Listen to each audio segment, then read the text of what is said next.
Mon nom est Brooke Bennett et j'avais 33 ans le jour où ma sœur m'a remis une robe de la couleur d'un cône de signalisation.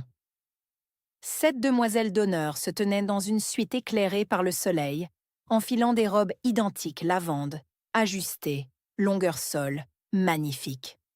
Je me tenais dans un couloir latéral tenant un grand sac orange vif marqué 2XL, 3 tailles trop grand. J'ai épinglé la taille avec une épingle de sécurité de mon kit de voyage. L'épingle s'est pliée, le tissu s'est regroupé comme un parachute. Quand j'ai demandé à Sloane à ce sujet, elle a incliné la tête et a souri. C'était le seul qui restait. Mes parents m'ont dit d'arrêter d'être dramatique. Le photographe m'a continué à me diriger vers le fond de chaque image. Et au moment où le gâteau a été coupé, ma sœur s'est enfuie de son propre mariage parce que la femme assise 3 rangées plus loin prêtait attention quand personne d'autre ne s'en souciait. Mais j'y arriverai. D'abord, vous devez savoir quel type de famille remet à sa fille aînée une robe de clown et l'appelle robe de demoiselle d'honneur. Bienvenue à Calm Drama Stories, où des femmes ordinaires font face à des familles impossibles et s'en vont avec leur dignité intacte. Si la justice silencieuse est votre type de justice, vous êtes au bon endroit. Laissez un commentaire et assurez-vous de vous abonner. Je suis ingénieur en structure. Je suis copropriétaire d'une petite entreprise à Raleigh qui effectue des inspections commerciales et des conceptions de rétrofit. Rien de glamoureux, mais c'est à moi. Je l'ai construit à partir d'un transfert au collège communautaire. 3 ans à servir comme serveuse dans une steakhouse et un diplôme universitaire de l'État que j'ai entièrement payé moi-même. Dollar après dollar, pourboire après pourboire. Ma sœur Sloane a 4 ans de moins que moi, 29 ans, et a toujours été le soleil du système solaire de notre famille. Elle est charmante. Elle photographie bien. Elle a un rire qui fait pencher les gens plus près. Et elle s'apprêtait à épouser Daniel Whitlock, dont la famille possédait la moitié des vignobles de la vallée de Shenandoah. Notre mère Diane avait planifié ce mariage comme un général planifie une invasion. Chaque pièce maîtresse, chaque toast, chaque plan de table calibré pour une impression maximale du côté Whitlock. J'ai été incluse dans la fête nuptiale parce que ne pas m'inclure aurait soulevé des soupçons. Une mariée qui n'invite pas sa propre sœur soulève des questions. Donc, j'étais techniquement dedans. J'ai reçu le message 3 semaines avant le mariage. Ta demoiselle Hate, a écrit Sloane. Pas d'emoji, pas de chaleur, juste un numéro de créneau. J'aurais dû faire plus attention à ce numéro. 8 demoiselles d'honneur, 7 robes lavande. Les mathématiques étaient déjà décidées avant que je réponde. Mais je me suis dit que c'était une famille. Je me suis dit qu'un jour irait bien. J'ai repassé ma bonne chemise pour le dîner de répétition et j'ai conduit Fourreur de Raleigh sans me plaindre. C'est ce que je fais. C'est ce que j'ai toujours fait. Je me présente. Je tiens les choses ensemble. C'est ma meilleure qualité et ma pire habitude. Et Sloane le savait. Les Whitlock étaient de la vieille richesse de Virginie. Le type de famille qui nomme les bâtiments d'après les grands-parents et entretient une fiducie foncière au lieu d'un compte d'épargne. Daniel était décent, tranquille. Il ouvrait les portes et se souvenait des noms et semblait sincèrement perplexe d'avoir la chance d'épouser Sloane. Je l'aimais bien. Je pense que la plupart des gens aussi. Sa mère était agréable d'une manière polie et attentive. Son père parlait de chevaux, mais le vrai centre de gravité était sa grand-mère, Margaret Whitlock. Elle avait 79 ans, petite, aux cheveux argentés, avec une posture comme une poutre d'acier. Elle était assise au premier rang à la répétition, les mains jointes sur une canne à poignée de perles, observant tout. La façon dont le fleuriste a disposé les pivoines, la façon dont le garçon d'honneur a plaisanté, la façon dont Sloane a touché le bras de Daniel. Margaret ne manquait rien. Je l'ai remarqué me regarder une fois pendant le dîner de répétition, quand je remplissais mon propre verre d'eau parce que le serveur avait sauté notre table. Elle a soutenu mon regard pendant environ 3 secondes. Puis elle a regardé Sloane, puis m'a regardé à nouveau. Je n'y ai pas pensé grand-chose. J'étais occupée à survivre à la soirée, assise entre la tante Renée, qui continuait à me rappeler de sourire davantage, et un garçon d'honneur qui m'a demandé 2 fois si j'étais la sœur avec des problèmes. J'ai découvert plus tard que cette phrase provenait de la propre description de Sloane, mais à l'époque, j'ai juste pensé qu'il était impoli. Je me suis excusée tôt. Je suis retournée à mon hôtel et je me suis assis au bord du lit avec mes chaussures encore enfilées. Demain était le mariage. Je me tiendrais où on me le disait, je sourirais quand l'appareil photo pointerait et je partirais avant le lancer de bouquet. C'était le plan. Le matin du mariage, je me suis présentée à la suite nuptiale à 8 heures précises. La pièce était un rêve. Du champagne sur glaçons, 7 housses de vêtements accrochés en rangée, comme des soldats lavande, une maquilleuse avec une ring light, une playlist des chansons préférées de Sloane, bourdonnant à travers un haut-parleur Bluetooth.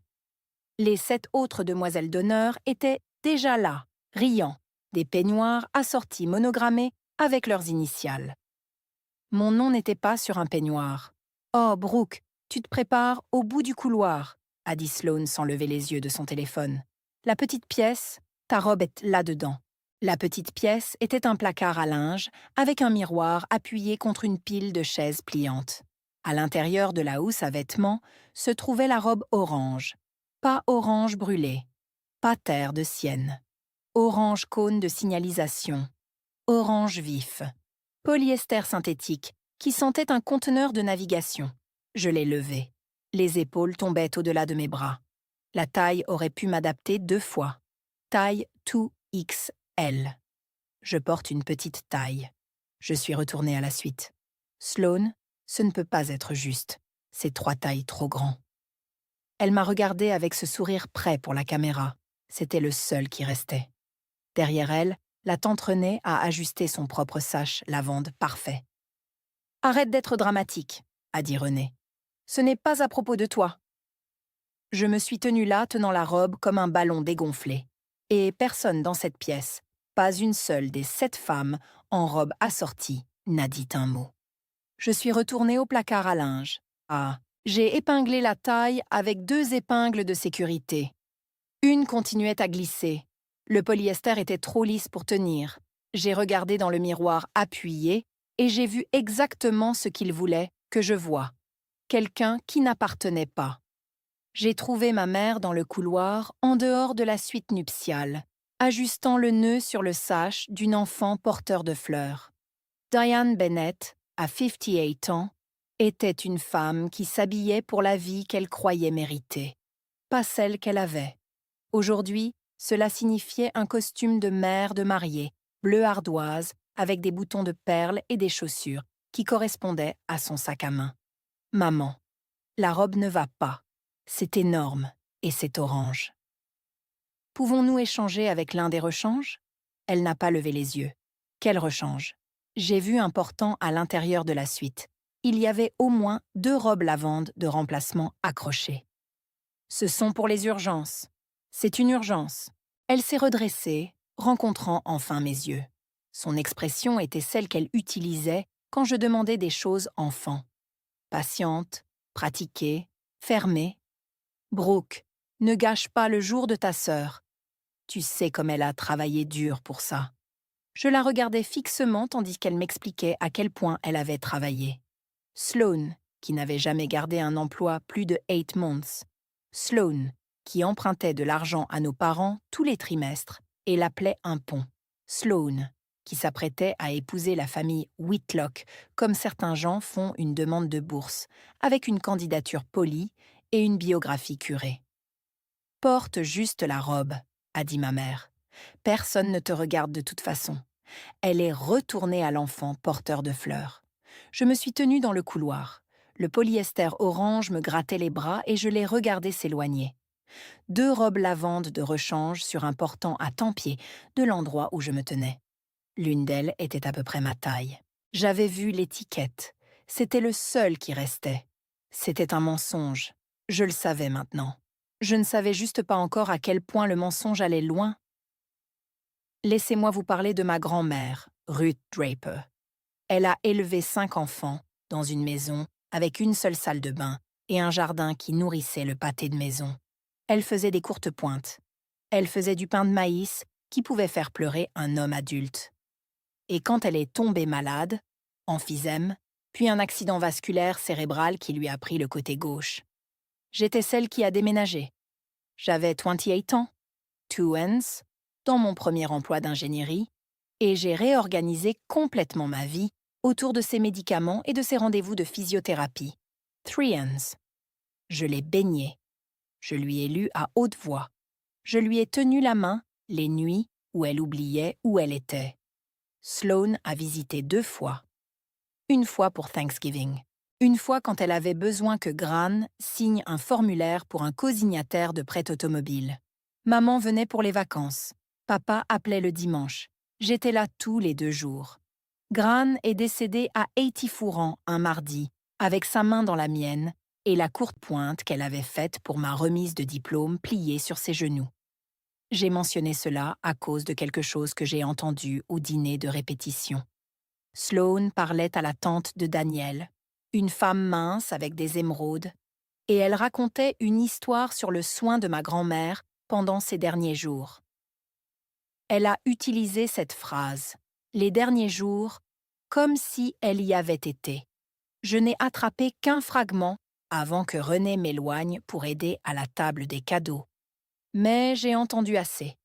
Sloane leur racontait mon histoire. Elle racontait ma vie. Je ne l'ai pas confrontée. Je me suis dit que j'avais mal entendu. C'est comme ça que ça fonctionne quand tu es la responsable. Tu donnes du crédit aux gens qui ne l'ont pas gagné parce que l'alternative signifie admettre que ta famille est quelque chose que tu ne peux pas réparer. La cérémonie était à 16 Hours dans le jardin privé de la famille Whitlock.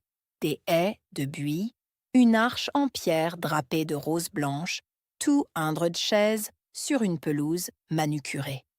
Je me tenais à l'extrémité lointaine de la fila nuptiale, un demi-pas derrière la dernière robe lavande, si proche du bord que mon épaule gauche était derrière l'arche. Du point de vue des invités, j'étais une tache orange à la marge d'une peinture lavande. La processionnaire a joué. 7 demoiselles d'honneur ont glissé dans l'allée dans une élégance synchronisée. Le même tissu, la même coupe, les mêmes talons coordonnés qui cliquetaient sur la pierre de taille à l'unisson. Puis moi. Polyester orange vif, attrapant le soleil en fin d'après-midi, comme un gilet de sécurité. Pas de chaussures assorties. Personne ne m'avait dit la couleur du talon. Je portais les escarpins nudes que j'avais emballés, et l'ourlet de la robe 2XL s'enroulait autour de mes chevilles comme un ballon d'air chaud dégonflé. J'ai vu Margaret Whitlock au 3e rang. Elle me regardait, pas la procession. Son expression était illisible. Pas de pitié, pas d'amusement, quelque chose de plus tranchant. L'évaluation. La cérémonie était magnifique. Sloane a pleuré au bon moment. La voix de Daniel s'est brisée en lisant ses vœux, et les invités se sont tamponnés les yeux avec des mouchoirs monogrammés que les Whitlock avaient placés sur chaque chaise. Je me suis tenue à la marge en tenant mon bouquet, qui était aussi mauvais. Des hortensias blancs au lieu des roses lavandes que les autres portaient, et j'ai rejoué les paroles de Sloane dans ma tête. C'était le seul qui restait. L'épingle de sécurité à ma taille s'est déplacée. J'ai pressé mon coude contre elle pour empêcher le tissu de s'écarter. Personne n'a remarqué. C'était le point. Après la cérémonie, le photographe, un grand homme avec un chignon et un objectif de la taille d'un melon, nous a organisés sur les marches du jardin pour les portraits de groupe. Lavande devant, a-t-il dit, arrangeant les 7 demoiselles d'honneur comme des pièces d'échecs, et il m'a regardé puis sa liste de plans. Orange, si tu pouvais faire un pas en arrière derrière les garçons d'honneur. Je me suis déplacée. Il a pris 6 images. En fait, pourrais-tu te déplacer vers la gauche? Tu captures un reflet bizarre. Je me suis déplacée. Il a pris 4 de plus. Peut-être juste il a gesticulé vaguement vers la haie. Je suis sortie complètement du cadre. Personne ne m'a rappelé. Je me tenais à côté d'un taupière de buis en forme de sphère et je les ai regardés prendre 32 photos sans moi. Diane est apparue une fois, a chuchoté quelque chose au photographe et il a acquiescé. Après cela, il n'a pas essayé de m'inclure à nouveau. J'ai passé toute ma vie à me faire dire que je demande trop pour être traitée équitablement. Peut-être l'avez-vous aussi entendu d'un parent, d'une sœur, de quelqu'un qui aurait dû être à vos côtés. Si vous l'avez, vous savez déjà comment cette histoire se ressent. Restez avec moi. Ça change. Commentez Orange si vous avez déjà été celui repoussé vers l'arrière et abonnez-vous pour ne pas manquer comment ça finit. J'ai décidé à ce moment-là que je survivrai à la réception. Je féliciterai Daniel et je retournerai à Raleigh avant que la danse ne commence. Fourreur d'autoroute, mon propre lit, ma propre vie, une sortie nette, pas de scène. C'était le plan.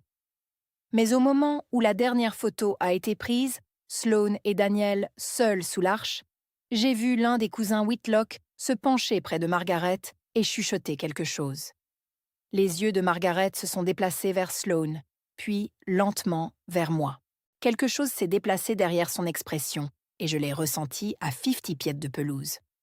L'happy hour était sur la terrasse est. Lumière en corde, un bar à fruits de mer crus, un quatuor jouant Sinatra. J'ai trouvé un table haute près de la rambarde et j'ai siroté un verre d'eau pétillante. De là, je pouvais voir Sloane travailler les parents Whitlock comme un arrêt de campagne. Poignées de main, se pencher, rire, toucher le bras, passer. Je n'écoutais pas aux portes. Je me tenais à 8 pieds quand je l'ai entendu le dire. « Je me suis payé moi-même l'école », a dit Sloane à une femme aux cheveux argentés dans une robe portefeuille verte. La grande-tante de Daniel, je pense. Collège communautaire d'abord, puis université d'État, travail de serveuse le soir. Personne ne m'a donné quelque chose. Ma main s'est serrée autour de mon verre. C'était mes paroles. C'était ma vie. Sloane avait abandonné le collège universitaire privé d'arts libéraux après 3 semestres et avait passé les 2 années suivantes à se trouver à Charleston aux frais de nos parents. Elle n'avait jamais servi une table de sa vie. « Et le travail d'ingénierie ?» a demandé la grande-tante. « L'ingénierie structurelle ?»« L'ingénierie structurelle, » a dit Sloane sans ciller. « Des trucs de petite entreprise. Mais c'est tellement gratifiant de construire quelque chose de réel. » J'ai posé mon verre soigneusement.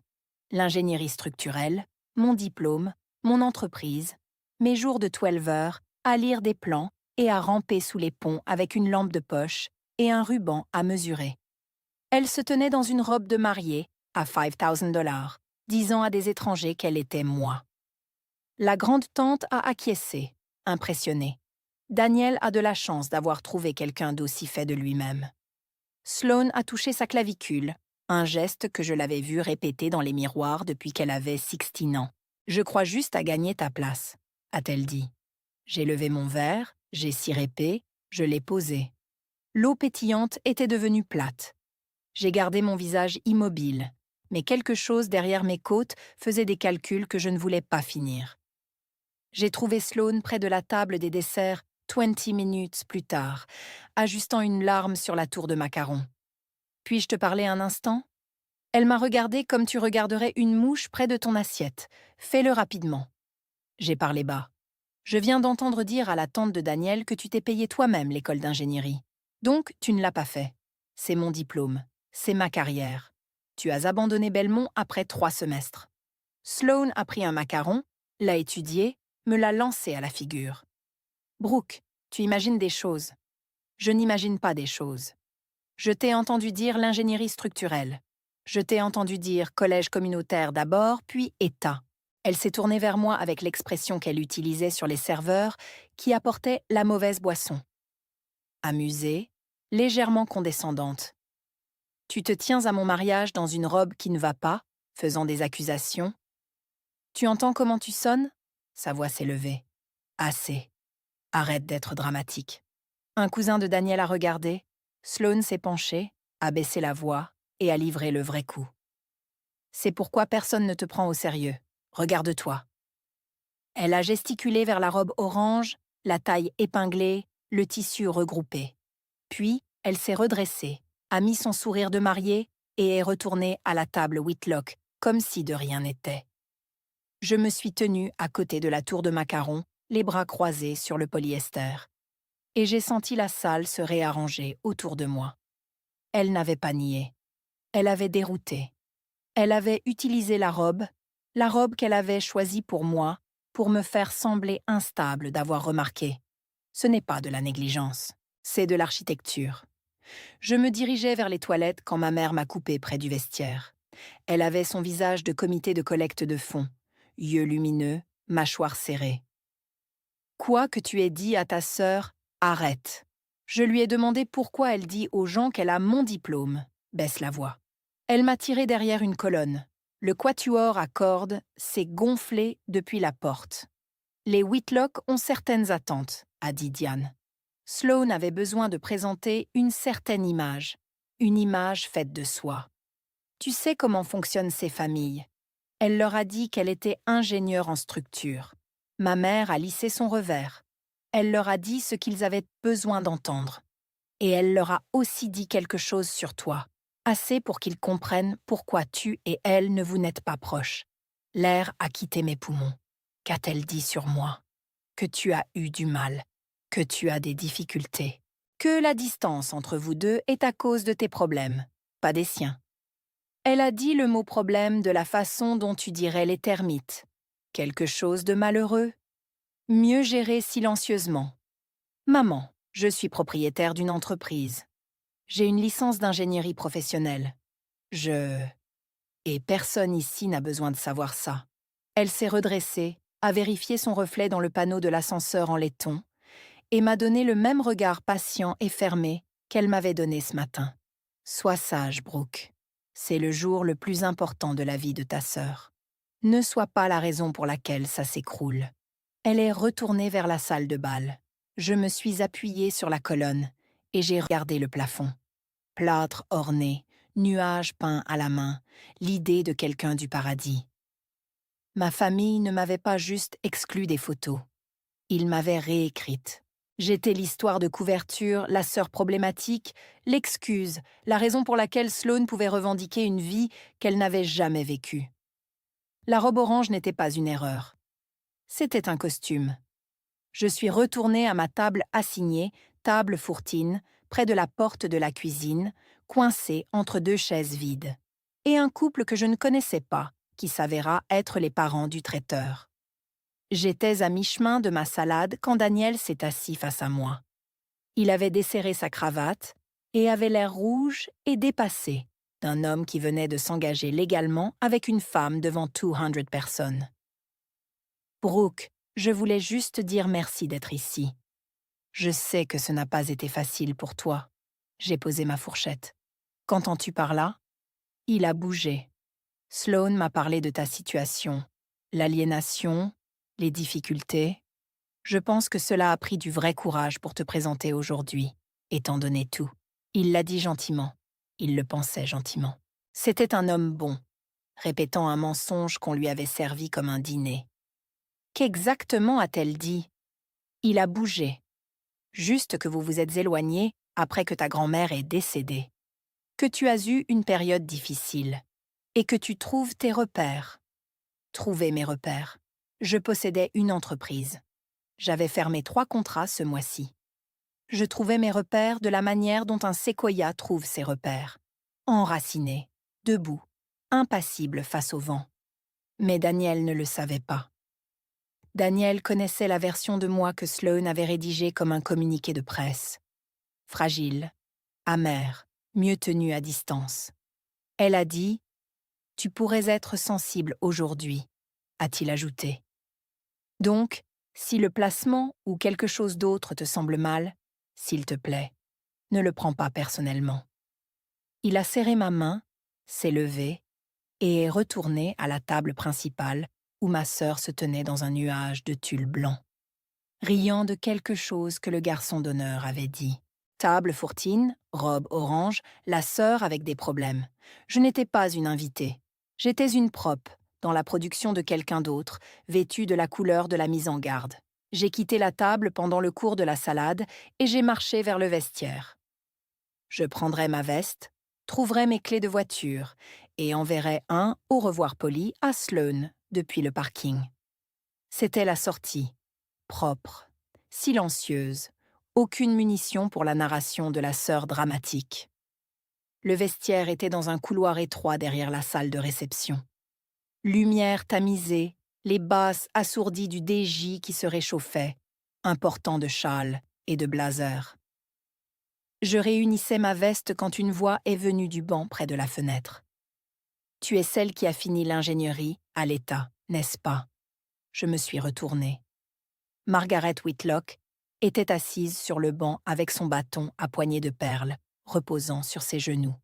Elle semblait à l'aise, comme si elle attendait. Pas pour moi spécifiquement. Juste attendant le moment qu'elle savait viendrait. Pardon ? Ingénierie structurelle. Tu as transféré de Wake Tech. Tu as fini à NC State, classe de 2017, je crois. Elle l'a dit comme tu confirmerais une adresse d'expédition. Factuel, précis. Mon pouls s'est accéléré. Comment tu le sais ? J'ai 79 ans, ma chère. Je ne signe pas de chèque sans lire les petits caractères. Elle a incliné la tête, m'étudiant comme elle avait étudié le fleuriste à la répétition.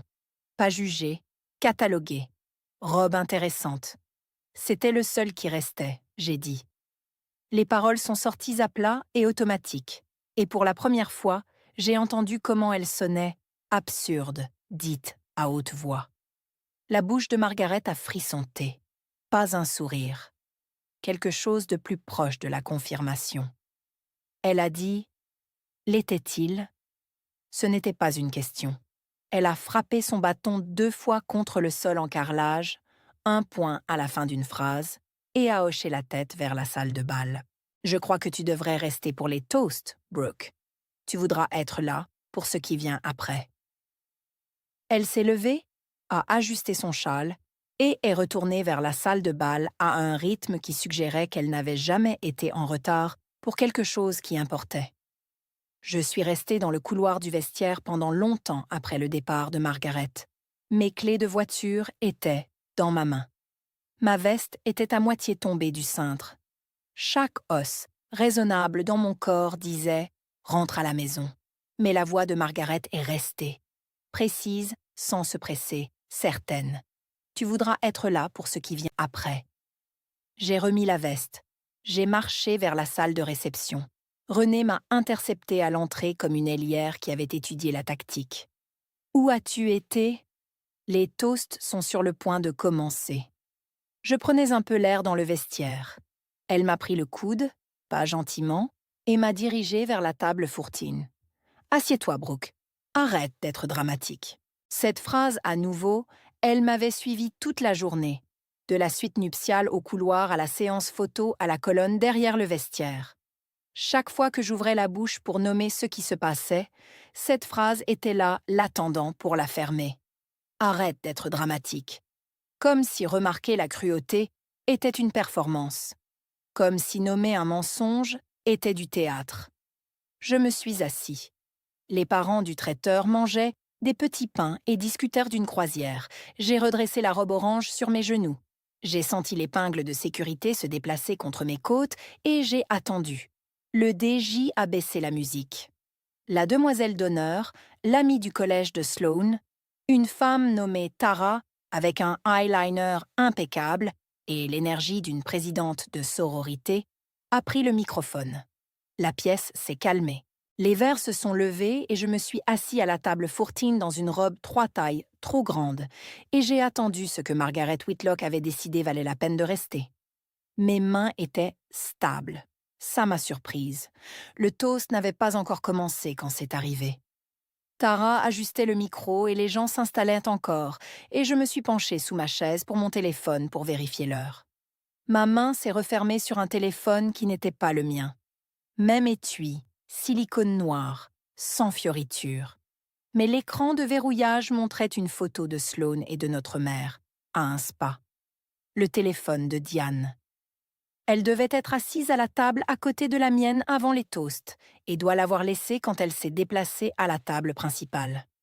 Une bannière de notification a illuminé l'écran. Chat de groupe Bennett Girls. 3 nouveaux messages. J'aurais dû poser le téléphone. J'aurais dû le mettre face vers le bas sur la chaise et faire semblant de ne jamais le voir. À la place, j'ai glissé. Les messages se sont chargés. Le chat remontait des semaines. J'ai glissé et ma main a cessé d'être stable. René, il y a 3 semaines. Qu'en est-il de celui orange dans la section liquidation? C'est I2 et c'est énorme. Diane, parfait. Elle aura l'air de ne pas être à sa place, ce qu'elle n'est pas. Sloane s'assure que le photographe sait la garder à l'arrière. Si elle est en première ligne, la famille de Daniel se demandera pourquoi elle semble comme ça. Diane déjà gérée. Il y avait plus. Des captures d'écran de ce que Sloane avait dit à la famille de Daniel. Une narration si complète qu'elle ressemblait à un dossier. Ma carrière est devenue la sienne. Mon diplôme est devenu le sien. Les derniers jours de Grant sont devenus les siens. Et je suis devenue la sœur aînée qui a eu une dépression nerveuse après que notre grand-mère soit décédée et qui a été aliénée par la famille depuis. Une ligne de Sloane a arrêté mon glissement. Leur est dit que j'ai soigné Gran à travers les soins palliatifs. Ils ont adoré. J'ai posé le téléphone sur la chaise, écran vers le bas. Mes mains tremblaient. Pas de colère, de clarté. J'avais des options. Je pouvais me lever, marcher vers la table principale et lire ces messages à voix haute à 200 personnes. Je pouvais écarter Sloane et la faire admettre. Je pouvais transférer l'ensemble du fil à Daniel et laisser la vérité faire sa propre démolition. Je n'ai rien fait de cela. Voici pourquoi. Grant Ruth Draper a passé ses 3 dernières années dans un lit jumeau dans ma chambre d'invité, mangeant de la compote de pommes avec une paille et regardant les cardinaux par la fenêtre que j'avais positionné son lit à côté. Sa mémoire méritait mieux qu'une bagarre hurlante dans un vignoble. Si je faisais une scène, je deviendrais exactement ce que Sloane avait décrit.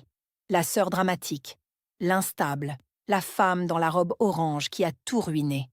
Je prouverais le mensonge en essayant de le réfuter. Alors, je me suis assis. J'ai remis le téléphone de Diane sur la chaise. J'ai plié les mains sur mes genoux et j'ai décidé que j'allais finir les toasts. Je partirai tranquillement.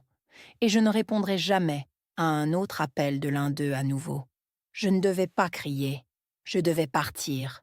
Voici la chose sur les gens tranquilles. Nous n'oublions pas. Nous cessons juste d'expliquer. J'étais presque partie tout de suite.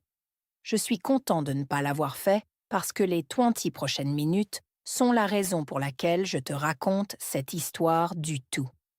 Si tu es la personne tranquille dans ta famille, cette partie est pour toi.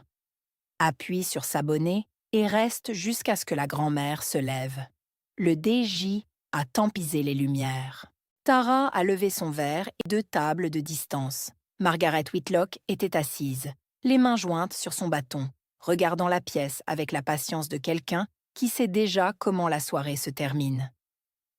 Le toast de Tara était poli. Elle l'avait répété. Tu pouvais le dire par les pauses, la façon dont elle frappait chaque battement émotionnel comme un métronome. Elle a parlé du voyage incroyable de Sloane. Elle a parlé de résilience. Elle a parlé d'une femme qui s'était payée elle-même l'école, avait construit une carrière de ses propres mains et avait soigné sa grand-mère chère à travers ses derniers jours. Chaque parole était une brique de la maison que Sloane avait construite au-dessus de ma vie. Je m'étais assis à la table fourtine dans ma robe orange avec les mains pliées et j'écoutais un étranger célébrer ma biographie et l'attribuer à ma sœur. La pièce était enveloppée. Daniel s'est essuyé les yeux avec le dos de sa main. Diane brillait de la table principale comme une femme regardant son investissement payer des dividendes. Les cousins Whitlock ont acquiescé, approuvant, impressionnés, satisfaits que leur Daniel est bien marié. À Sloane, a dit Tara, levant son verre. La femme la plus forte que je connaisse. 200 personnes ont levé leur flûte de champagne. J'ai levé mon verre d'eau. De l'autre côté de la salle, Margaret Whitlock n'a pas levé son verre. Elle me regardait. Pas Sloane, pas Tara, pas Daniel, moi. Elle lisait quelque chose dans mon visage. Ou peut-être lisait-elle l'absence de quelque chose. Aucun outrage, aucune larme, aucune sortie dramatique. Juste une femme dans une robe de mauvaise couleur, assise à la mauvaise table, écoutant sa propre histoire de vie récitée sous le nom de quelqu'un d'autre, et choisissant de ne pas briser le verre dans sa main. Margaret a soutenu mon regard pendant 3 secondes. Puis elle a posé sa serviette, a placé les 2 mains sur son bâton et a commencé à se lever. Quand Margaret Whitlock s'est levée, la pièce l'a remarqué. Elle n'était pas une femme qui se levait sans dessein. Dans une famille où l'argent était tranquille et le pouvoir était hérité, Margaret était la signature sur la dernière page, celle qui rendait tout officiel. Les conversations autour de moi se sont estompées, les têtes se sont tournées. Le DJ, qui était à peu près à la prochaine chanson, s'est arrêté. Même Tara, tenant toujours sa flûte de champagne, s'est déplacée d'un côté, comme si elle cédait la parole par instinct. Margaret ne s'est pas approchée du microphone. Elle n'a pas levé la voix. Elle a placé une main sur son bâton et de l'autre a gesticulé vers un jeune homme à la table Whitlock, le cousin de son petit-fils, je pense, qui a offert son bras. Elle l'a pris et elle a commencé à marcher, non vers la table principale, non vers la piste de danse, vers l'arrière de la salle, vers la table Fourtine. La salle l'a suivie comme une boussole suit le nord. Tu pouvais entendre le froissement des serviettes, le grincement des chaises qui se tournaient, le doux souffle de personnes qui comprenaient que Margaret Whitlock ne prenait pas de promenade pendant les réceptions. Sloane l'a remarqué. J'ai vu son visage changer. Le sourire est resté, mais les muscles en dessous se sont recalibrés. Elle a touché le bras de Daniel. Il a regardé où Margaret se dirigeait. Puis il l'a regardé avec une question qui se formait derrière ses yeux. Diane s'est à moitié levée de sa chaise. René s'est figé, sa flûte de champagne suspendue à mi-chemin de ses lèvres. Je me suis assis dans ma robe orange à l'arrière de la salle et j'ai regardé une femme de 79 ans dans une veste de soie gris métal traverser une salle de bal comme un verdict traverse une salle de tribunal. Lentement, inévitablement, avec le poids total de ce qui vient après. Je dois expliquer ce que j'ai seulement découvert plus tard, ce que Margaret avait fait dans les semaines précédant le mariage. Les Whitlock avaient une tradition. Avant tout mariage impliquant la fiducie familiale, Margaret examinait personnellement l'union, non avec des avocats, non avec des détectives privés, avec des appels téléphoniques, des conversations, et le réseau social d'une femme qui avait été un pilier de la haute société de Shenandoah Valley pendant 50 ans. Elle a appelé 3 personnes. La première était le directeur de la communauté de vie assistée, où Gran avait reçu le soutien des soins à domicile au cours de sa dernière année.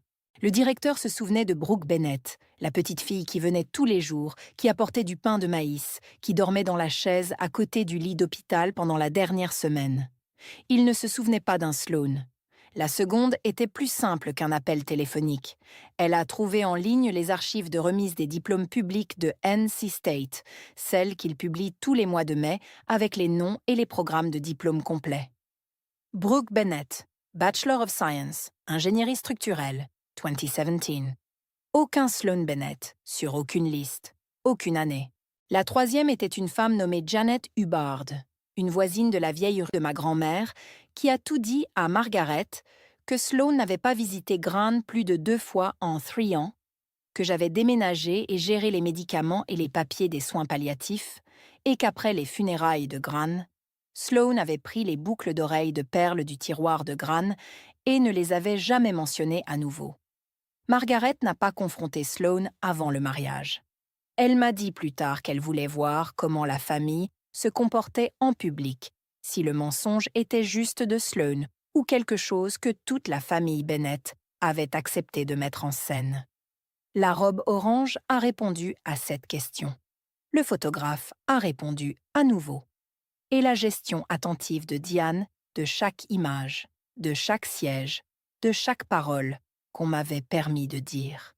Cela l'a répondu complètement. Au moment où Margaret s'est levée à la réception, elle savait déjà tout. Elle avait juste besoin que la salle le voie aussi. Margaret a atteint la table Fourtine. Le jeune cousin a libéré son bras et s'est reculé. La salle de bal était silencieuse maintenant. Le silence particulier de 200 personnes regardant quelque chose qu'elles ne comprennent pas complètement, mais savent qu'elles ne devraient pas manquer. J'ai commencé à me lever. « S'il te plaît, ne te lève pas », a dit Margaret. Elle s'est abaissée dans la chaise vide à côté de moi, celle qui avait été vide toute la nuit parce que personne ne voulait s'asseoir à côté de la sœur dans la robe orange. Elle a posé son bâton contre la table, puis elle a tendu la main et a pris ma main. Ses doigts étaient minces et frais, sa prise précise, comme si tu tenais quelque chose que tu avais l'intention de garder. La lumière du lustre a attrapé le polyester orange de ma robe, le tournant vivide, presque électrique. Pendant 3 heures, cette robe avait été un costume conçu pour me faire disparaître. Maintenant, avec Margaret Whitlock tenant ma main devant chaque invité, chaque cousin Whitlock, chaque demoiselle d'honneur lavande soigneusement placée, la robe était un projecteur. Tu ne pouvais pas détourner le regard. Le silence a tenu bon. À la table principale, Diane a repoussé sa chaise. Je pouvais voir le calcul sur son visage. Elle composait son interception, répétant l'angle, se préparant à gérer le moment comme elle avait géré chaque autre moment ce jour-là. Le sourire de Sloane tenait bon, mais ses yeux étaient devenus plats. Le type de plat qui se produit quand quelqu'un réalise que le terrain sur lequel il se tient a été vide tout du long. Daniel regardait Margaret avec l'expression confuse et alerte d'un homme qui fait confiance à sa grand-mère plus qu'il ne fait confiance à la soirée. Margaret a pressé ma main une fois, puis s'est tournée pour faire face à la salle. Diane y est arrivée en premier. Elle a traversé la salle de bal en secondes, les talons cliquant, les boutons de perles attrapant la lumière, son sourire de levée de fond déployé à pleine puissance. « Mère Whitlock, comme c'est merveilleux de ta part de venir dire bonjour à Brooke. C'est ma fille aînée. Elle est un peu timide. Elle se garde pour elle. Tu sais comment… » Margaret a regardé Diane. Elle l'a juste regardée. Elle n'a pas parlé. Elle n'a pas levé une main. Elle a tourné la tête, a rencontré les yeux de Diane et les a tenus. C'était l'acte le plus tranquille d'autorité que j'ai jamais vu.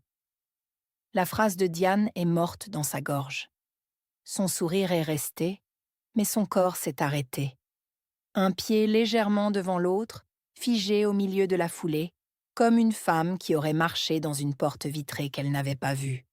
« Je n'avais pas fini, ma chère », a dit Margaret.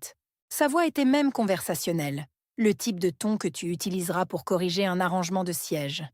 Mais la salle a entendu l'acier dedans, et la salle s'est figée. René, qui était resté un demi-pas derrière Diane, a regardé le visage de Margaret et s'est rassise. Elle n'a pas dit un mot. Sa flûte de champagne a atterri sur la table, avec un petit clic vaincu. Margaret s'est retournée vers moi. Sa main tenait toujours la mienne. « Brooke, a-t-elle dit, je voudrais te poser une question et j'aimerais que tu réponds honnêtement.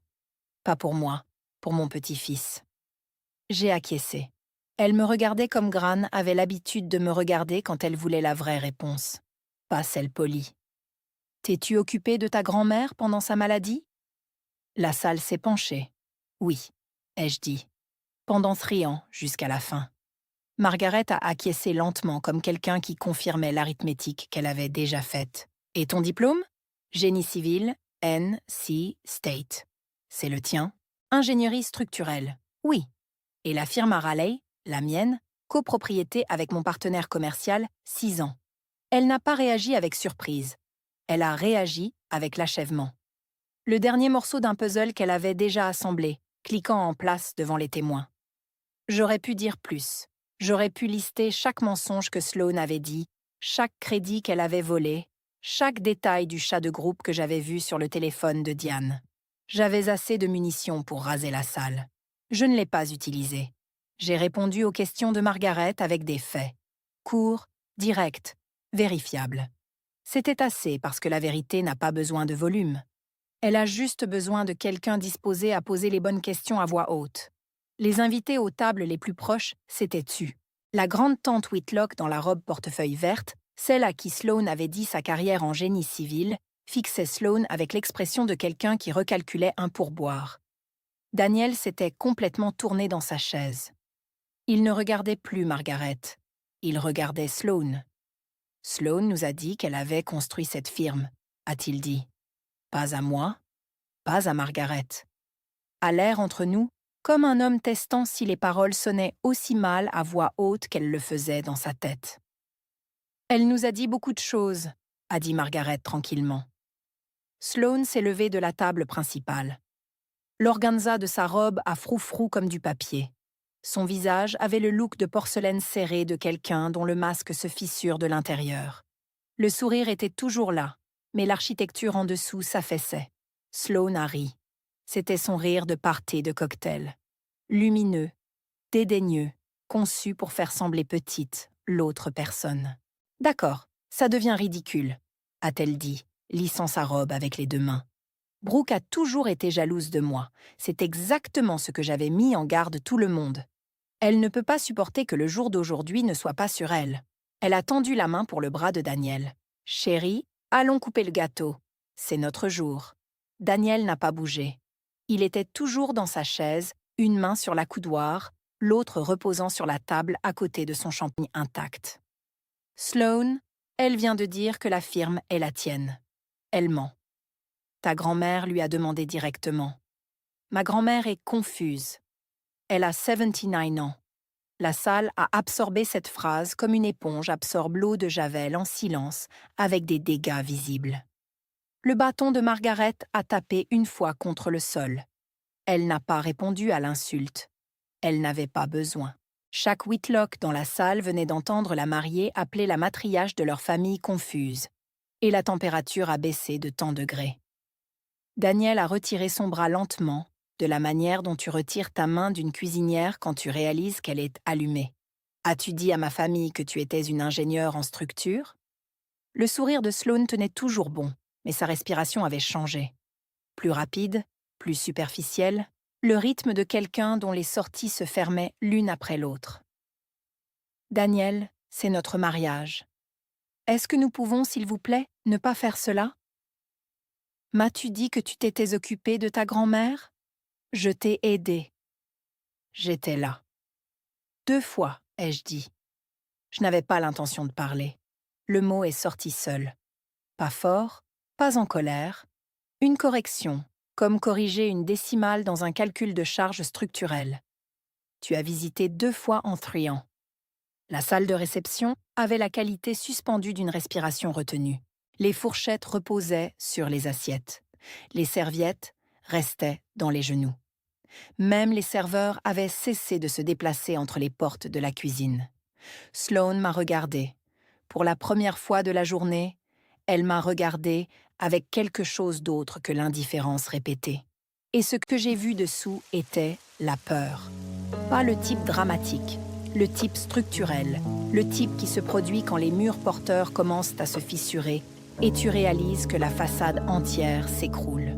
« Tu ne sais pas de quoi tu parles », a-t-elle dit. Mais sa voix était plus fine maintenant. Le charme avait brûlé comme du brouillard. Diane s'est avancée à nouveau, cette fois avec intention. C'est absurde. Brooke a toujours ressenti du ressentiment du succès de sa sœur. Elle fait une scène. Madame Bennett. Margaret a coupé l'air nettement. 2 mots. Diane s'est arrêtée.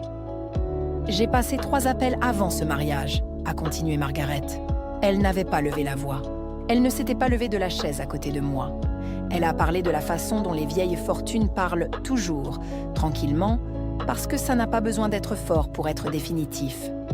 J'ai parlé avec le directeur de la structure de vie assistée où Ruth Draper a reçu le soutien des soins de santé à domicile.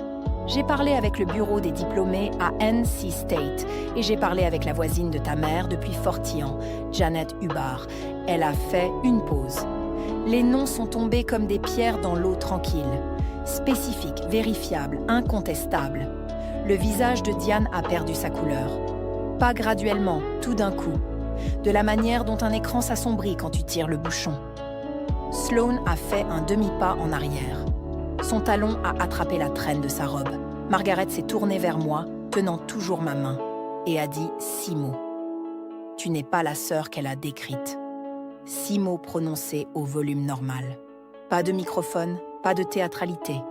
Juste une femme de 79 ans, tenant la main d'une ingénieure de 33 ans, dans une robe orange disant la vérité, à une salle qui avait été donnée, un mensonge. Le silence qui a suivi a duré peut-être secondes. Mais j'ai senti chacune d'elles comme un pouls. Puis Margaret a parlé à nouveau, toujours calme, toujours assise, tenant toujours ma main. La femme dans cette robe est Brooke Bennett. Elle est une ingénieure en structure agréée. Elle possède une firme à Raleigh avec son partenaire commercial. Elle s'est payée elle-même l'école en servant les tables. Et elle a passé 3 ans à s'occuper de sa grand-mère, Ruth Draper, jusqu'à ce que Ruth passe dans la chambre d'invité de Brooke, tenant la main de Brooke. Elle a regardé Sloane. Ta mariée a dit à ma famille une histoire différente. Elle nous a dit qu'elle avait fait ces choses. Elle nous a dit que ta sœur était aliénée et perturbée.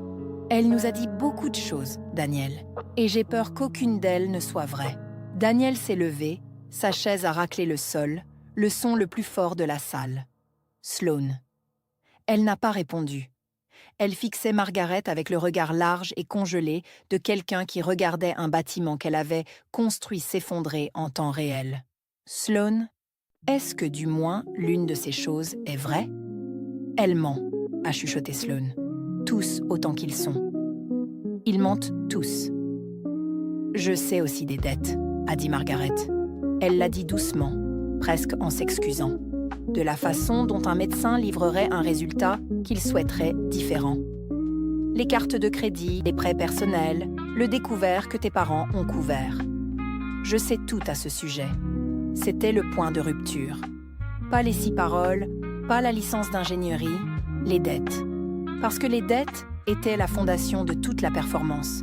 La raison pour laquelle Sloane avait besoin de Daniel, avait besoin des Whitlock, avait besoin des robes lavandes et de l'entrée grandiose et de la biographie fabriquée. Sans le mariage, les dettes n'avaient pas de sortie. Et maintenant, la salle le savait. Daniel a fait un pas en arrière du tableau principal, Justin. Mais dans une salle aussi silencieuse, ça sonnait comme une phrase. Tu as dit à ma grand-mère que tu étais une ingénieure. Daniel, écoute-moi. Tu as dit à ma famille que tu t'étais occupé de ta grand-mère. Nous avons aidé. J'étais là. 2 fois, ai-je dit. Je n'avais pas l'intention de parler. Le mot est sorti seul. Pas fort, pas en colère. Une correction, comme corriger une décimale dans un calcul de charge structurelle. Tu as visité 2 fois en 3 ans. La salle de réception avait la qualité suspendue d'une respiration retenue. Les fourchettes reposaient sur les assiettes. Les serviettes restaient dans les genoux. Même les serveurs avaient cessé de se déplacer entre les portes de la cuisine. Sloane m'a regardée. Pour la première fois de la journée, elle m'a regardée avec quelque chose d'autre que l'indifférence répétée. Et ce que j'ai vu dessous était la peur. Pas le type dramatique, le type structurel, le type qui se produit quand les murs porteurs commencent à se fissurer et tu réalises que la façade entière s'écroule. « Tu ne sais pas de quoi tu parles », a-t-elle dit. Mais sa voix était plus fine maintenant. Le charme avait brûlé comme du brouillard. Diane s'est avancée à nouveau, cette fois avec intention. C'est absurde. Brooke a toujours ressenti du ressentiment pour le succès de sa sœur. Elle fait une scène. « Madame Bennett », a coupé Margaret. Un mot, 2 syllabes. Diane s'est arrêtée. « J'ai passé 3 appels avant ce mariage », a continué Margaret. Elle n'avait pas levé la voix. Elle ne s'était pas levée de la chaise à côté de moi. Elle a parlé de la manière dont l'argent ancien parle toujours tranquillement, parce que ça n'a pas besoin d'être fort pour être définitif. J'ai parlé avec le directeur de la structure de vie assistée, où Ruth Draper a reçu le soutien des soins de santé à domicile. J'ai parlé avec le bureau des diplômés à NC State et j'ai parlé avec la voisine de ta mère depuis 40 ans, Janet Hubbard. Elle a fait une pause. Les noms sont tombés comme des pierres dans l'eau tranquille.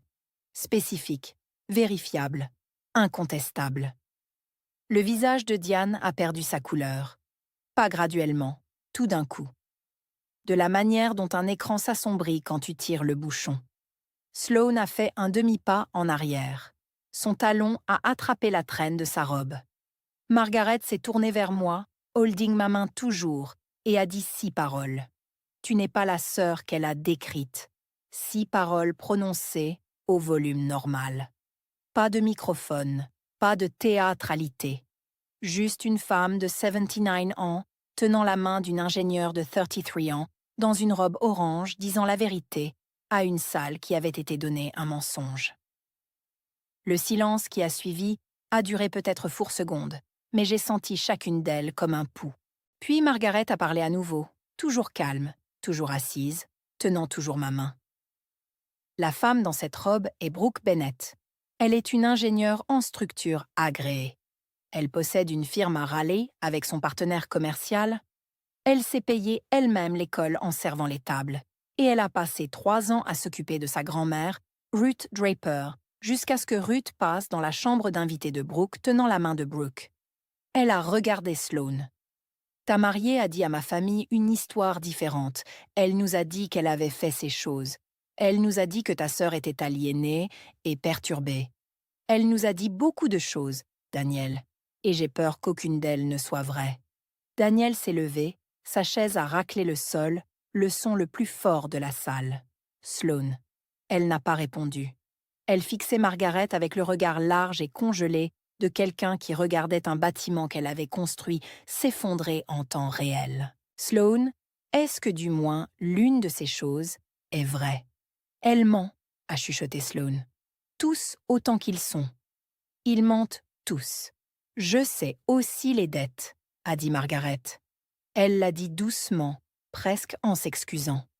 De la façon dont un médecin livrerait un résultat qu'il souhaiterait différent. Les cartes de crédit, les prêts personnels, le découvert que tes parents ont couvert. Je sais tout à ce sujet. C'était le point de rupture. Pas les 6 paroles, pas le diplôme d'ingénierie, les dettes.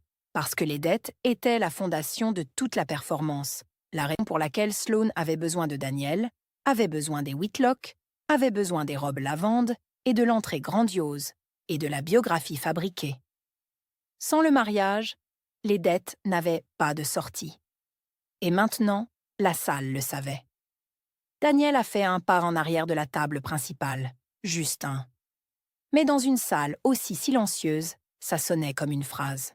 Tu as dit à ma grand-mère que tu étais une ingénieure. Daniel, écoute-moi. Tu as dit à ma famille que tu t'étais occupé de ta grand-mère. Nous avons aidé. J'étais là. 2 fois, ai-je dit. Je n'avais pas l'intention de parler. Le mot est sorti seul. Pas fort, pas en colère. Une correction, comme corriger une décimale dans un calcul de charge structurelle. Tu as visité 2 fois en 3 ans. Sloane m'a regardé.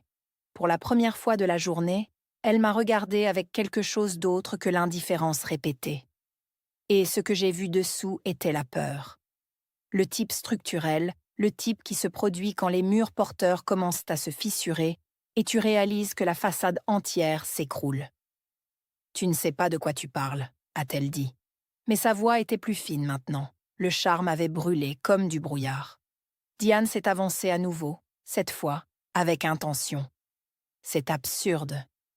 Brooke a toujours ressenti du ressentiment pour le succès de sa sœur. Elle fait une scène. Madame Bennett, a coupé Margaret. Un mot, 2 syllabes. Diane s'est arrêtée.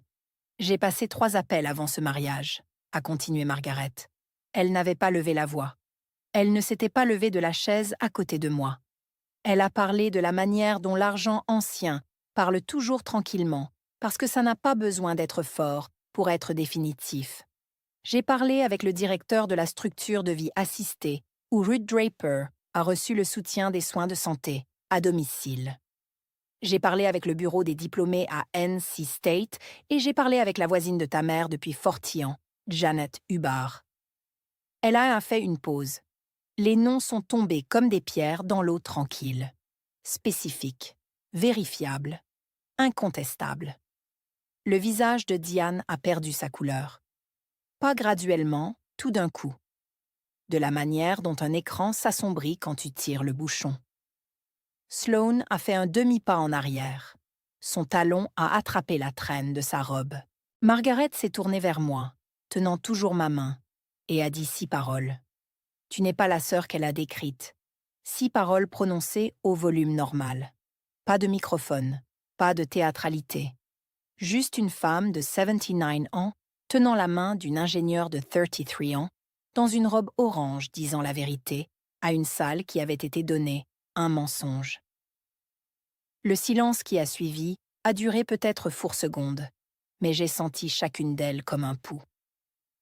Puis Margaret a parlé à nouveau, toujours calme, toujours assise, tenant toujours ma main. La femme dans cette robe est Brooke Bennett. Elle est une ingénieure en structure agréée. Elle possède une firme à Raleigh avec son partenaire commercial. Elle s'est payée elle-même l'école en servant les tables. Et elle a passé 3 ans à s'occuper de sa grand-mère, Ruth Draper, jusqu'à ce que Ruth passe dans la chambre d'invité de Brooke tenant la main de Brooke. Elle a regardé Sloane. Ta mariée a dit à ma famille une histoire différente. Elle nous a dit qu'elle avait fait ces choses. Elle nous a dit que ta sœur était aliénée et perturbée. Elle nous a dit beaucoup de choses, Daniel. Et j'ai peur qu'aucune d'elles ne soit vraie. Daniel s'est levé, sa chaise a raclé le sol, le son le plus fort de la salle. Sloane. Elle n'a pas répondu.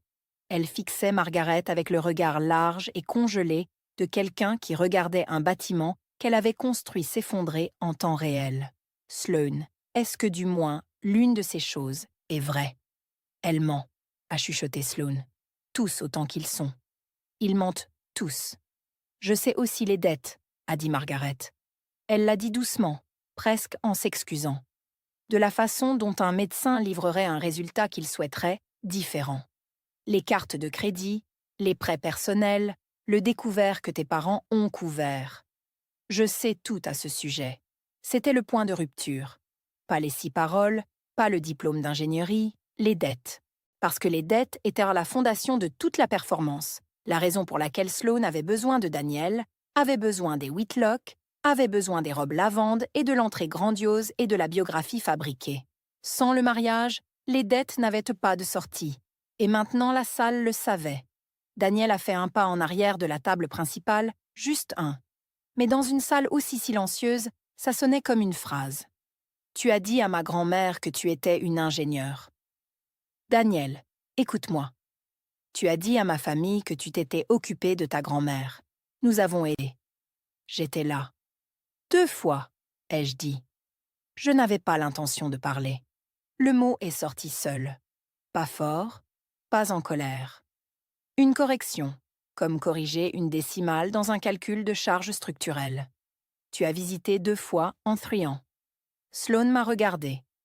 Pour la première fois de la journée, elle m'a regardé avec quelque chose d'autre que l'indifférence répétée. Et ce que j'ai vu dessous était la peur. Pas le type dramatique, le type structurel, le type qui se produit quand les murs porteurs commencent à se fissurer et tu réalises que la façade entière s'écroule. Tu ne sais pas de quoi tu parles, a-t-elle dit. Mais sa voix était plus fine maintenant. Le charme avait brûlé comme du brouillard. Diane s'est avancée à nouveau, cette fois avec intention. C'est absurde. Brooke a toujours ressenti du ressentiment pour le succès de sa sœur. Elle fait une scène. « Madame Bennett », a coupé Margaret. Un mot, 2 syllabes. Diane s'est arrêtée. « J'ai passé 3 appels avant ce mariage », a continué Margaret. Elle n'avait pas levé la voix. Elle ne s'était pas levée de la chaise à côté de moi. Elle a parlé de la manière dont l'argent ancien parle toujours tranquillement parce que ça n'a pas besoin d'être fort pour être définitif. J'ai parlé avec le directeur de la structure de vie assistée où Ruth Draper a reçu le soutien des soins de santé à domicile. J'ai parlé avec le bureau des diplômés à NC State et j'ai parlé avec la voisine de ta mère depuis Fortillan, Jeannette Hubbard. Elle a fait une pause. Les noms sont tombés comme des pierres dans l'eau tranquille. Spécifiques, vérifiables, incontestables. Le visage de Diane a perdu sa couleur. Pas graduellement, tout d'un coup. De la manière dont un écran s'assombrit quand tu tires le bouchon. Sloane a fait un demi-pas en arrière. Son talon a attrapé la traîne de sa robe. Margaret s'est tournée vers moi, tenant toujours ma main, et a dit 6 paroles. Tu n'es pas la sœur qu'elle a décrite. 6 paroles prononcées au volume normal. Pas de microphone, pas de théâtralité. Juste une femme de 79 ans, tenant la main d'une ingénieure de 33 ans, dans une robe orange disant la vérité à une salle qui avait été donnée à un mensonge. Le silence qui a suivi a duré peut-être 4 secondes, mais j'ai senti chacune d'elles comme un pouls. Puis Margaret a parlé à nouveau, toujours calme, toujours assise, tenant toujours ma main. Puis Margaret a parlé à nouveau, toujours calme, toujours assise, tenant toujours ma main. La femme dans cette robe est Brooke Bennett. Elle est une ingénieure en structures agréées. Elle possède une firme à Raleigh avec son partenaire commercial. Elle s'est payée elle-même l'école en servant les tables. Et elle a passé 3 ans à s'occuper de sa grand-mère, Ruth Draper, jusqu'à ce que Ruth passe dans la chambre d'invité de Brooke tenant la main de Brooke. Elle a regardé Sloane. Ta mariée a dit à ma famille une histoire différente. Elle nous a dit qu'elle avait fait ces choses. Elle nous a dit que ta sœur était aliénée et perturbée. Elle nous a dit beaucoup de choses, Daniel. Et j'ai peur qu'aucune d'elles ne soit vraie. Daniel s'est levé, sa chaise a raclé le sol, le son le plus fort de la salle. Sloane. Elle n'a pas répondu. Elle fixait Margaret avec le regard large et congelé de quelqu'un qui regardait un bâtiment qu'elle avait construit s'effondrer en temps réel. Sloane, est-ce que du moins l'une de ces choses est vraie? Elle ment, a chuchoté Sloane. Tous autant qu'ils sont. Ils mentent tous. Je sais aussi les dettes, a dit Margaret. Elle l'a dit doucement, presque en s'excusant, de la façon dont un médecin livrerait un résultat qu'il souhaiterait différent. Les cartes de crédit, les prêts personnels, le découvert que tes parents ont couvert. Je sais tout à ce sujet. C'était le point de rupture. Pas les 6 paroles, pas le diplôme d'ingénierie, les dettes. Parce que les dettes étaient la fondation de toute la performance, la raison pour laquelle Sloane avait besoin de Daniel, avait besoin des Whitlock, avait besoin des robes lavandes et de l'entrée grandiose et de la biographie fabriquée. Sans le mariage, les dettes n'avaient pas de sortie. Et maintenant, la salle le savait. Daniel a fait un pas en arrière de la table principale, juste un. Mais dans une salle aussi silencieuse, ça sonnait comme une phrase. Tu as dit à ma grand-mère que tu étais une ingénieure. Daniel, écoute-moi. Tu as dit à ma famille que tu t'étais occupé de ta grand-mère. Nous avons aidé. J'étais là. 2 fois, ai-je dit.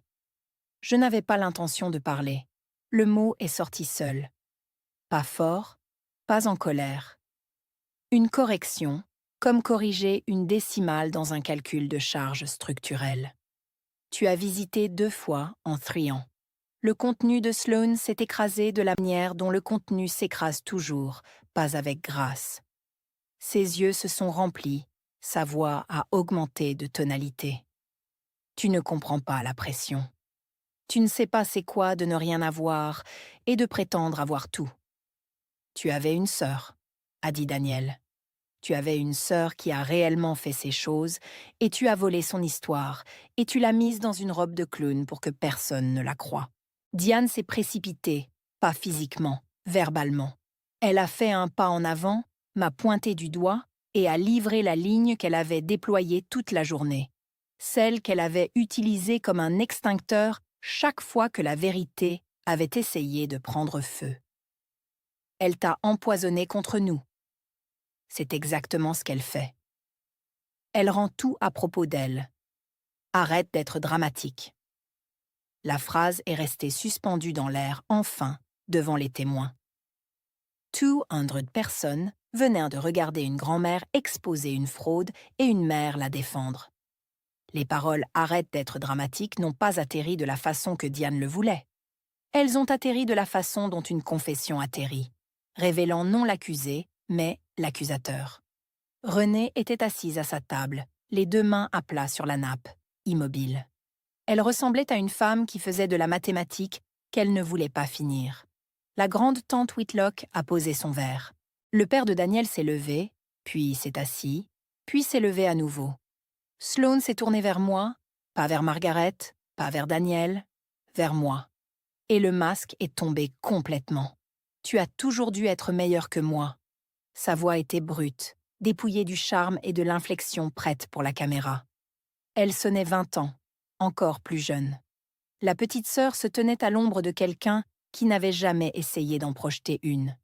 Tu as eu les notes, tu as eu l'attention de grand, tu as eu la carrière. Et tu n'as même pas dû essayer. Ça vient à toi.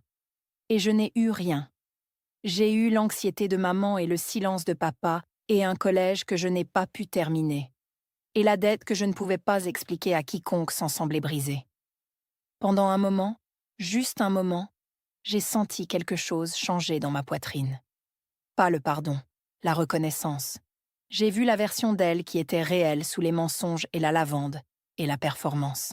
Elle se noyait et m'avait utilisé comme radeau. Mais puis elle s'est redressée, et la vulnérabilité s'est effondrée en quelque chose de plus dur. C'était censé être mon jour, mon seul jour, et tu ne pouvais même pas me l'accorder.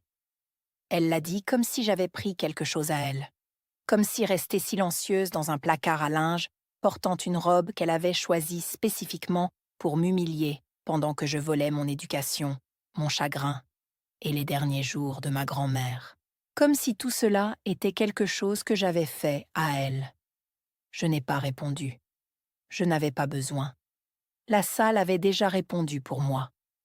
Dans leur silence, dans leur tête tournée, dans la façon dont la main de Daniel était tombée du bras de Sloane et était restée à son côté. Sloane a regardé autour de la salle de bal aux robes lavandes, au champagne, aux gâteaux à 5 étages, aux lumières en corde qu'elle avait dépensé des mois à sélectionner, et elle a vu ce que tous les autres ont vu. Un mariage construit sur une vie empruntée. Elle a pris la traîne avec les 2 mains. Elle a marché vers la porte latérale. Elle n'a pas regardé en arrière. La porte s'est fermée derrière elle avec un clic, pas un claquement. Quelque chose d'encore pire. La salle a exhalé. Les gens se sont déplacés, ont murmuré, ont atteint leur boisson. Le DJ, pauvre mec, planait près de son laptop avec l'expression de quelqu'un qui avait été embauché pour jouer Uptown Funk et était maintenant en charge d'une implosion familiale. Diane ne l'a pas suivi. Elle se tenait près de la table principale, les mains jointes, statue immobile, fixant la pièce de centre comme si elle contenait les instructions pour la suite. René rassemblait déjà son sac à main. Daniel s'est rassis. Il a mis son visage dans ses mains. Sa mère a touché son épaule. Son père a regardé Margaret, qui lui a fait un signe une fois.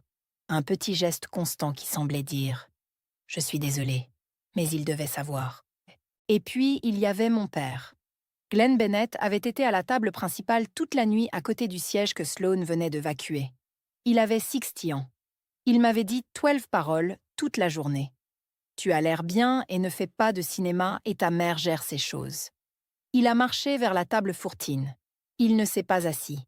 Il s'est tenu à côté de la chaise vide, où Margaret avait été assise, les mains à ses côtés, la cravate toujours nouée, le visage faisant quelque chose que je ne l'avais jamais vu faire avant. Ça lui a pris longtemps pour parler. J'aurais dû dire quelque chose il y a des années. Sa voix était tranquille, rauque, comme s'il ne l'avait pas utilisée pour rien de réel depuis très longtemps. J'ai levé les yeux vers lui. Je voulais que ses paroles soient suffisantes. Je voulais qu'elles soient le début de quelque chose. Une excuse, une réparation, une conversation qui a commencé par l'honnêteté et s'est terminée par quelque chose de mieux que le silence. Mais c'était juste des paroles. 6 d'entre elles, différentes des 6 de Margaret. Plus léger, trop tard pour porter beaucoup de poids. Oui, tu aurais dû. Margaret a libéré ma main. Elle l'a fait délibérément, de la façon dont elle semblait faire tout ce qui avait la sensation que le geste avait servi son dessein et pouvait maintenant être restitué. « Tu es bienvenue de rester », a-t-elle dit, « ou tu es bienvenue d'aller. De toute manière, tu devrais savoir que la famille Whitlock te voit clairement maintenant. » J'ai acquiescé. Je ne me faisais pas confiance pour parler beaucoup, alors je l'ai gardée brève. « Merci, Margaret. Ne me remercie pas, ma chère. Je protège mon petit-fils. Tu dis simplement la vérité. » Elle s'est levée, a redressé sa veste de soie gris-perle et est retournée à la table Whitlock avec la même autorité, sans se presser avec laquelle elle avait traversé la salle 20 minutes plus tôt. Je me suis assis à la table fourtine pendant 1 minute supplémentaire. La robe orange s'était regroupée à la taille où l'épingle de sécurité avait finalement abandonné. Le tissu s'écartait. Le polyester tremblait pour la première fois de toute la soirée. Je ne me suis pas penchée pour l'ajuster. Je n'ai pas tiré l'ourlet. Je n'ai pas lissé le tissu ou appuyé mon coude contre l'épingle ou essayé de faire semblant que la robe était quelque chose qu'elle n'était jamais censée être. Je l'ai juste laissée être ce qu'elle était. Mauvaise couleur, mauvaise taille, choisie intentionnellement. Et je me suis laissée être ce que j'étais. Bonne personne, bon table, bon moment. La femme du catering, qui avait été assise à côté de moi toute la nuit sans dire un mot, s'est penchée. C'est la chose la plus incroyable que j'ai jamais vue à un mariage. J'ai presque ri. C'était le seul qui restait, ai-je dit. Elle a regardé confuse. Je ne lui parlais pas. Je parlais à la version de moi-même qui y avait cru ce matin, et la version qui ne croirait jamais à rien comme ça à nouveau. J'ai attrapé mon clutch. Je me suis levée. La robe pendait comme un drapeau que personne ne salue. Et j'ai marché hors de la salle de réception sans regarder en arrière. J'ai conduit à Raleigh cette nuit-là. Fourreur d'autoroute vide, la radio éteinte. Les fenêtres craquées pour laisser l'air de mai pousser à travers la voiture. Je ne pleurais pas. Je n'ai appelé personne. J'ai juste conduit. Et quelque part autour du contournement de Greensboro, je me suis arrêtée. J'ai dézippé la robe orange dans le siège arrière. J'ai enfilé le jean et le sweat que j'avais emballé pour le voyage de retour, et j'ai laissé la robe pliée sur le siège du passager comme une peau que j'avais versée. Le mariage n'a jamais été finalisé. L'officiant n'a jamais déposé la licence, et Daniel ne l'a jamais signé. D'après ce que j'ai reconstitué à travers des comptes de deuxième main dans les semaines suivantes, Daniel a posé à Sloane une série de questions simples. Et les réponses de Sloane se sont embrouillées plus rapidement que les mensonges qui les tenaient ensemble. Les dettes étaient réelles. 4 cartes de crédit maxées, un prêt personnel d'une banque à Charleston, 2 mois en retard sur son bail d'appartement. Le diplôme était fiction. La carrière était fiction. L'histoire de la grand-mère était la pire fiction de toutes, parce qu'elle avait regardé la famille de Daniel dans les yeux et avait revendiqué mon chagrin comme ses références.